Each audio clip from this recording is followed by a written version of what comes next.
welcome to the Habits and Home Show. I'm your host, Lisa Lazat, and I help busy moms bring order to their homes by downsizing and decluttering and ditching old habits in exchange for systems that bring peace and more enjoyment to their lives. If you're a mom trying to show the love of Jesus to your family, but the clutter in your home keeps you overwhelmed and frustrated, you have come to the right place. On this podcast, you will hear easy, step-by-step tips to declutter and create systems so you can keep your home organized and finally walk in the peace God has promised you. Need some accountability? I've got you covered there too. Join the Accountability Club, a community of like-minded mamas decluttering and systemizing our homes together. Are you ready, friend? Let's get started.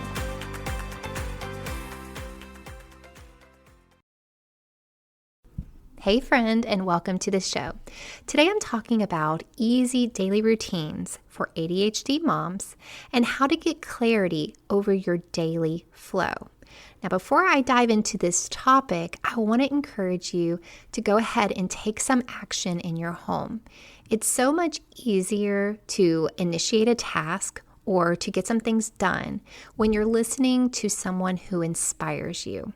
Maybe you are folding a load of laundry, or you're resetting your dishes for the night, or maybe you are decluttering your kid's bedroom because that is the area that we are focusing on this month inside the Accountability Club. So whatever it is, I want to encourage you to go ahead and take some action.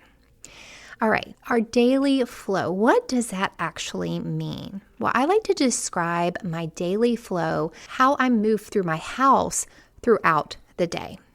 And when I describe my daily flow, whatever I start with in the morning is typically how I'm going to finish at night. So however I open my house for the day is typically how I'm going to close my house for the day. The reason I'm covering this topic today, I had a coaching call with one of my clients who has circled back around to me after a year of doing things on her own, and a psychiatrist and her therapist both recommended that she hire an ADHD coach. And so she circled back around to me and she's like, I need help. I need someone to just tell me what to do. So on our session this week, we started out with the basics. So thinking about your daily flow and how you go throughout the day is getting back to the basics. Now, of course, there's a lot more to the basics than just knowing how you manage your time, and I cover all of that in my coaching program. But it was a really good idea to sit with her because she's already gone through the basics of decluttering her home and setting up her environment to support her. We've already gone through getting clarity over her systems. So she just needs a refresher. She needs a refresher as well as that accountability, somebody to check in with so that she can put these routines into practice so that they become second nature to her. So let's talk about what your daily flow is and how to get clarity over it. I want you to imagine yourself waking up one day, say a normal Monday.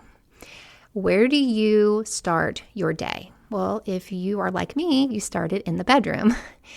And I want you to think about, and maybe you want to get a piece of paper out and write this down and take notes as I'm guiding you through this exercise. And this is what I actually do with my clients. Now, if you find this exercise to be very difficult, first of all, getting clarity over what you really need to be doing in your home as you move throughout it, or if you do write it all down, but you are neglecting it or avoiding it, doing task avoidance, you might need that one-on-one coaching. So you're welcome to schedule consultation with me and get started on coaching. So the first thing that I want you to do is think about where you start your day.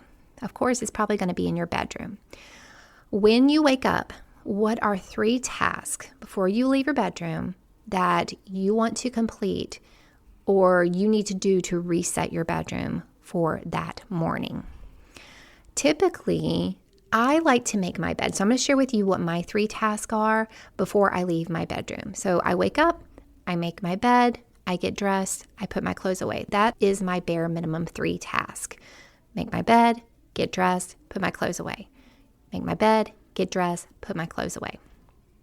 And so I plant my feet in my bedroom and complete those tasks before I leave the room. The next room that I go to in my daily flow is the bathroom. Once you get to the bathroom, think of the 3 tasks that you do there. Now, you're not going to want to include anything that is automatic. So saying that you need to use the bathroom, for instance, go to the potty, you're not going to want to include that in your bare minimum 3 because that is going to be very automatic. You don't need that on your list. I'm sure that your body is going to make you use the bathroom without having to write it down. And if you need something to remind you to brush your teeth, you can add that to your bare minimum 3. Those are pretty automatic for me. I don't have to write those things down. However, if it is important for you to put your makeup on first thing in the morning, or maybe you need to shower first thing in the morning, or you want to do your facial care, or you take your supplements in the bathroom, what are the 3 tasks that you want to do in the bathroom after you have left your bedroom that morning? Plant your feet in the bathroom. Do all 3 tasks, or maybe you just have 1 or 2. With my client, she just had 1 task, which was to brush her teeth, and she actually had to write that down. Put in your next step. Okay, we have the bedroom. That is the first part of my day. Then I'm going to go to the bathroom. Okay, what 3 things am I going to do in that room? What is the next room? After you leave the bathroom, where do you go next? For me, I go up to my kids' bedroom. Once I'm dressed, once I'm ready, I go up to my kids' bedroom and I wake them up. And I say to them their bare minimum 3. I say, good morning, make your bed, get dressed, put your clothes away, which is the same thing that I'm doing downstairs in my bedroom. Okay, so make it really easy for yourself. If your ADHD brain is struggling to carry all these tasks in your head, make it really simple for yourself and cut down what you are putting pressure on yourself to do. Keep it very, very simple. As you get better with these tasks and they become automatic, you can add more tasks in, but don't overcomplicate your routines. Make your bed, get dressed, put your clothes away. So say that to yourself when you get up, and then say it to your kids when you are waking them up. And say it every day without fail, even when it becomes automatic to them, because it probably won't for a very, very long time. My daughter is 16 years old now, and it is very automatic for her. However, my boys are 14 and 12, and they're not doing it on their own. Now, my 12-year-old, it is clicking with him first, and I'm very proud of him. He is getting out of bed and making his bed right away. My 14-year-old, his personality is a little bit different, so I'm having to remind him multiple times to make his bed, okay? So keep it very simple. And if your kids are doing this every day, make their bed, get dressed, put their clothes away, typically it's going to keep their bedroom from piling up. So we have our first step, which is our bedroom, next step, which is our bathroom. Then we go to our kids' room. Now you might go to the kitchen before you go to your kids' bedroom. Whatever it is, you create your daily flow based on your lifestyle and how you're flowing throughout your day.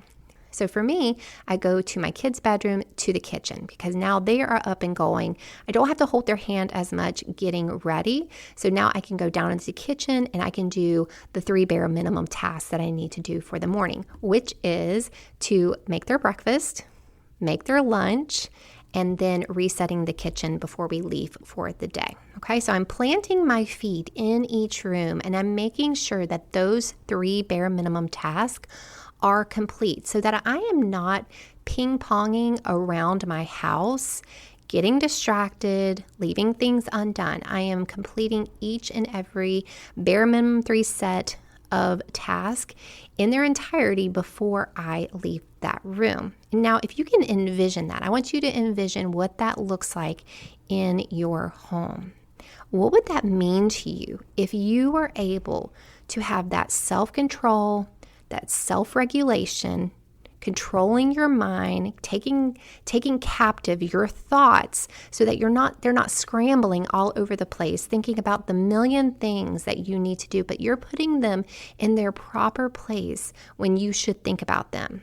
You're thinking about the bed making the bed when you're in the bedroom. You're thinking about getting dressed when you're in the bedroom. You're not like doing it halfway where you're making your bed and then you're going into the kitchen and making your coffee and then you have to go back to the bedroom. You're not ping-ponging every morning. You're planting your feet. You're doing all 3 tasks or 2, however many tasks. I would not do more than 3, especially if you have a lot going on, you're managing a lot, if you have multiple children, if you have a job outside the home, if you stay at home all day long, it doesn't matter, whatever it is, our brains in this day and age are carrying a lot of weight. They are having to process a lot of information. And so it's really important that we have some self-control and we learn to plant our feet in whatever routine that we have created. And so that daily flow really helps you to visualize where you're going next in your day. And so at the end of the day, you won't ask yourself, what did I do all day long? You'll know based on your daily flow. So that is our morning flow. That's how we open up our house for the day. When we are closing our house for the day, it is typically, and I say typically with air quotes, it's typically going to be the reverse or the opposite of what your morning flow looked like. So for me, I'm going to start my evening flow in the kitchen, and my trigger is going to be cooking dinner. So after dinner, what are the 3 things that I need to complete in the kitchen to basically close it up for the night? Well, for me, now that I've been doing these routines and these resets for years now, my bare minimum 3 are reset the dishes, reset the counters, and reset the floor. Make sure that the floor is clean and clear. But for you, if you're just getting started in this evening reset, your bare minimum might be just to empty the sink. Maybe clearing off the counters is too much for you at this point. So I want to give you the permission to start very, very small. That is exactly where I started. I started just with my kitchen sink and making sure that the dishes were clear so that I didn't wake up to dishes the next morning. So I'm going to plant my feet in the kitchen. I'm going to do my 3 bare minimum task. Then I'm going to move on.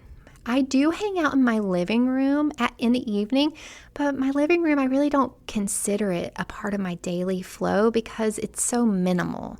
I don't really make a big mess in there. There's not a lot of tasks to do.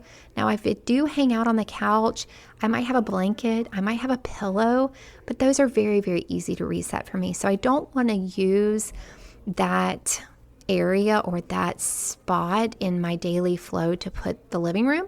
So I just think, okay, going to my kids' rooms, I'm going to tell them to get ready for bed, right? So I'm going to say, okay, it's time to get ready for bed. Brush their teeth, lay out their clothes, and reset their bedroom. That's their 3 bare minimum task that I tell them to do when they're getting ready for bed at night. And it's their cue. Typically, it's happening about 9:45 nowadays because they're teenagers. So I tell them, okay, time to brush your teeth, lay out your clothes, and reset your bedroom. And so I tell them to go do that. And then I give them about a 10 to 15 minute warning. And then I come up there to tuck them in at bed. So during this stage of still training them, I am going to go into their bedroom, kind of look around, kind of inspect, put my eyes on their bedroom. And if they haven't reset their bedroom, I'm going to make them do it right then. And if I am having them reset their bedroom every night, it's going to keep their bedroom from building up to where it's an enormous mess, which makes it hard for them to reset, but then also causes a lot of frustration for me. So if I do this daily reminder, it kind of keeps the big messes at bay. So now I've went from the kitchen to the kids' bedroom. Now I'm getting myself ready for the night.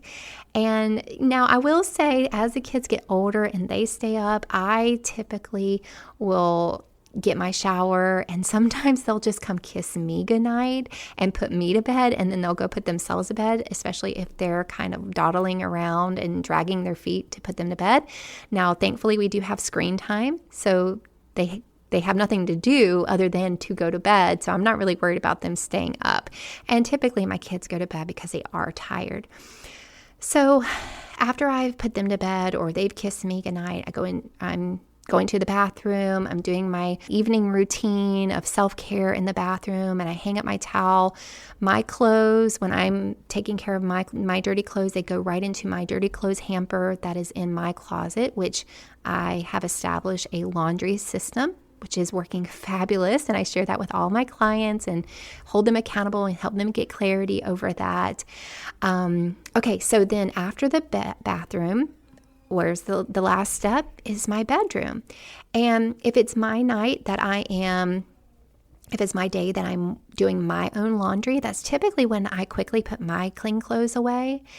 I'm resetting anything that has collected in there on the floor. I'm basically clearing the surfaces. So I'm just taking that quick little moment to reset my bedroom. I'm not doing a big declutter or a big overhaul or anything. I'm just doing this daily opportunity to reset my bedroom, right? Laying out my workout clothes to set myself up to be able to work out in the morning. So that is typically what my morning and evening flow looks like, to open my house and to close my house. Now, if you could imagine yourself, if you actually followed through on that every day, it's going to keep the messiness at bay. It's going to put you into this rhythm of staying on top of your home management. And with your brain, it is very unique that you need simple, very, very simple routines. And sometimes those routines don't involve having a long to-do list, like writing every single thing down. Now, if you need to see a visual reminder and use the visual reminder as a cue for you to do this, then I would put your bare minimum 3 tasks on maybe a sticky note or write it on a big piece of paper, put it in the wall in that room, so that as you are flowing in your house, you're going to plant your feet and complete those bare minimum tasks. Now, I'm a visual person, and I actually drew out my house and I did arrows, just like a little floor plan. You can even do it like in a circular fashion where I put my bedroom and then I flowed to my bathroom, my kids' room, my kitchen, and then I did the areas going in reverse. And so I looked at that multiple times when I was putting this routine into practice and this idea into practice so that I could start to embody this routine, right? And this idea of following my daily flow. So I want you to take away from this 2 things.